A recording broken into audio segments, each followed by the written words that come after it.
ये आकाशवाणी रायपुर है। छत्तीसगढ़ी समाचार बुलेटिन के संग अभिषेक के जय जोहार। अब सुनो आज के प्रमुख समाचार। छत्तीसगढ़ में अवैया विधानसभा चुनाव के पहली चरण बर काली ले नामांकन पत्र भरे के सिलसिला शुरू हो गए है। काली पहली दिन 20 विधानसभा सीट बर कोनो प्रत्याशी हा अपन नामांकन पत्र नहीं जमा करे रहिस। छत्तीसगढ़ में अवैया विधानसभा चुनाव के दौरान निर्वाचन प्रक्रिया में पारदर्शिता और विश्वसनीयता बढ़ाए बर सब्बो मतदान केंद्र में इलेक्ट्रॉनिक वोटिंग मशीन ईवीएम के संग वीवीपैट के घलो प्रयोग करे जाही। और आदिशक्ति के आराधना पर्व शारदेय नवरात्र काली ले शुरू होही। ए मौका में प्रदेश के आने आने देवी मंदिर में 9 दिन विशेष पूजा अर्चना के संगे संग मनोकामना ज्योति कलश के स्थापना घलो करे जाही। अब समाचार विस्तार ले। छत्तीसगढ़ में अवैया विधानसभा चुनाव के पहली चरण बर काली ले नामांकन पत्र भरे के सिलसिला शुरू हो गए है। काली पहली दिन 20 विधानसभा सीट बर कोनो प्रत्याशी हा अपन नामांकन पत्र नहीं जमा करे रहिस।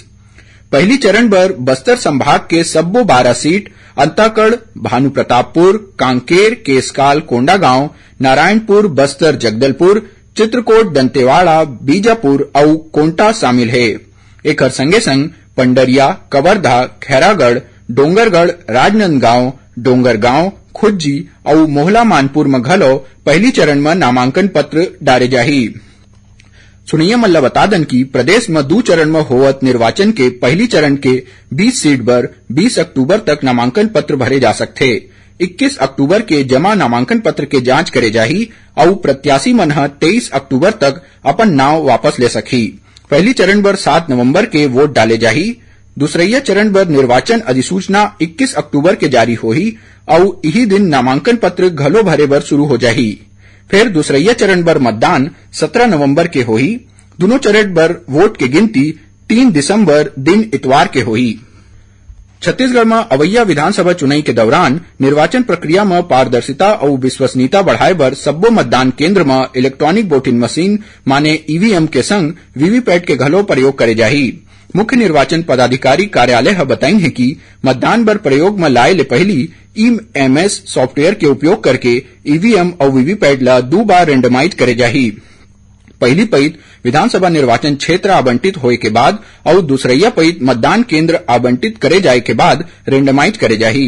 प्रत्याशी या उखर प्रतिनिधि के आगू में ईवीएम और वीवीपैट के कमीशनिंग करे जाही। कमीशनिंग के बाद हरेक ईवीएम और वीवीपैट में नोटा समेत सब्बो उम्मीदवार बर एक-एक वोट देके मॉक पोल करे जाथे। एकर अलावा सब्बो मशीन ले कोनो भी 5% ईवीएम और वीवीपैट ला लेके ओमा 1000 वोट डाल के मॉक पोल करे जाथे, जेकर इलेक्ट्रॉनिक परिणाम के मिलान वीवीपैट ले निकले कागज ले करे जाथे। उन्हें वोट वाले दिन असली मतदान शुरू होए के 90 मिनट के पहली मतदान अभिकर्ता के आगू में घलो मॉक पोल करे जाथे।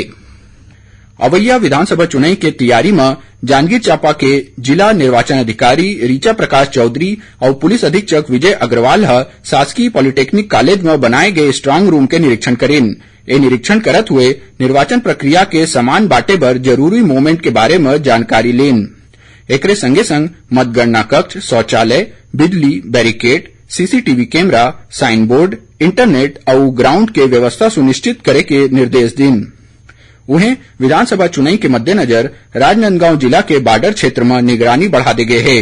कल्लू बंजारी के वन नाका में बड़ संख्या में साड़ी जब्त होए के बाद प्रशासन कोती ले पड़ोसी राज्य ले अवई जवई वाले गाड़ी मन के कड़ाई ले जांच करे जावत है। जिला निर्वाचन अधिकारी डोमन सिंह जिला के अंतर्राज्यीय बॉर्डर के तीर बाग नदी और पाटे कोहरा चेक पोस्ट के निरीक्षण करके आबकारी और पुलिस टीम ला जरूरी निर्देश दिन। कोंडागांव जिला में ओडिशा बॉर्डर में अवैध शराब परिवहन के मामला में एक यात्री बस ले करीब 30 बल्क लीटर शराब पकड़ाए है। विधानसभा चुनाव ल देखत हुए जिला प्रशासन कोती ले सब्बो अंतर्राज्यीय और अंतर जिला बॉर्डर में सरलग निगरानी राखे जावत है। कवर्धा विधानसभा क्षेत्र के भाजपा उम्मीदवार विजय शर्मा के खिलाफ बगैर अनुमति के आम सभा करे और सामाजिक शांति बिगाड़े के बारे में रिटर्निंग ऑफिसर नोटिस जारी करे है, जेमा उम्मीदवार ला शिकायत पत्र में दे गए कंडिका के बिंदुवार जवाब दे बर कहे गए है। समय सीमा में जवाब प्रस्तुत नहीं करे में उकर खिलाफ एक तरफा कार्यवाही करे जाही। भारतीय डाक विभाग के दुर्ग संभाग स्वच्छता अभियान में कपड़ा ले बने झोला ला बढ़ावा देबर एक ठीन पहल शुरू करे हे, जेमा कोनो भी मनखे ह अपन घर ले पुराना कपड़ा लाके फोकट में ओखर झोला बनवा के ले जा सकथे। डाकघर के प्रवर अधीक्षक हरीश कुमार महावर ह बताइन कि कार्यालय समय में झोला बनाए के काम करे जाथे। ये योजना के उद्देश्य प्लास्टिक ले होवत कचरा ला रोकना और प्लास्टिक पन्नी के जगह में कपड़ा के झोला के प्रति लोगन मन ला जागरूक करना है। छत्तीसगढ़ी समाचार बुलेटिन आप मन आकाशवाणी रायपुर ले सुनत हव। छत्तीसगढ़ के खबर ले है आपकी वास्ता और खबर के विश्वसनीयता ले है हमार वास्ता। आकाशवाणी समाचार रायपुर के प्रादेशिक समाचार बुलेटिन के संगे संग हमार समसामयिक कार्यक्रम आप रेडियो के संग अपन मोबाइल में घलो सुन सकत हव।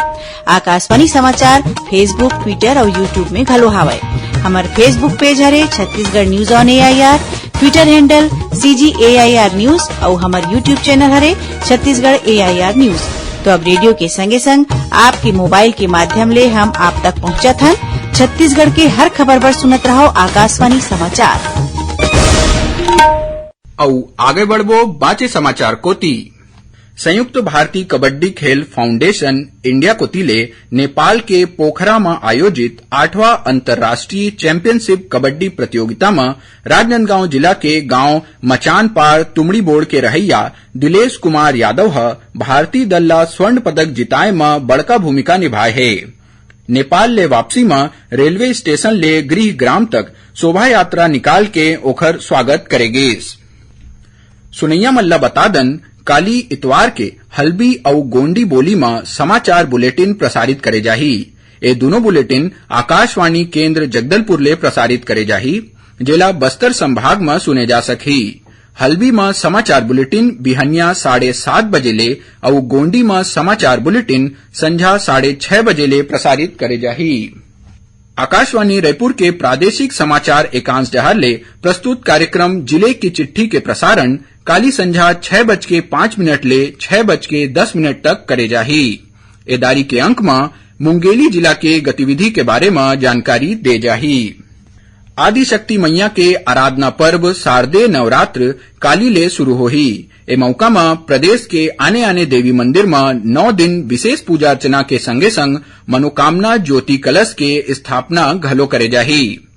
राजधानी रायपुर समेत प्रदेश के देवी मंदिर मन में सुघ्घर सजावट करे गे हे। सार्वजनिक दुर्गा समिति मन ह पंडाल में देवी मैया के प्रतिमा घलो स्थापित करही। डोंगरगढ़ स्थित मां बमलेश्वरी, दंतेवाड़ा में मां दंतेश्वरी, रतनपुर में मां महामाया, चंद्रपुर के मां चंद्रहासिनी और धमतरी के मां विंध्यवासिनी मंदिर में नवरात्र के सबो तैयारी पूरा कर ले गए है।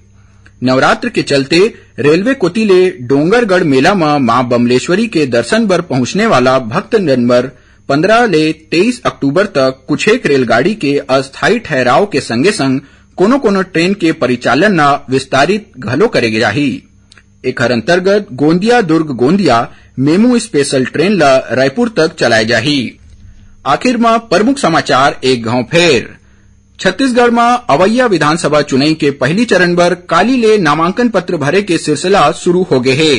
काली पहली दिन 20 विधानसभा सीट बर कोनो प्रत्याशी ह अपन नामांकन पत्र नहीं जमा करे रहिस। छत्तीसगढ़ में अवैया विधानसभा चुनाव के दौरान निर्वाचन प्रक्रिया में पारदर्शिता और विश्वसनीयता बढ़ाए बर सब्बो मतदान केंद्र में इलेक्ट्रॉनिक वोटिंग मशीन ईवीएम के संग वीवीपैट के घलो प्रयोग करे जाही। और आदि शक्ति के आराधना पर्व शारदेय नवरात्र काली ले शुरू होही। ए मौका में प्रदेश के आने देवी मंदिर में 9 दिन विशेष पूजा अर्चना के संगे संग मनोकामना ज्योति कलश के स्थापना घलो करे जाही। एकरे संग छत्तीसगढ़ी समाचार बुलेटिन इहे सिरावत है। जय जोहार।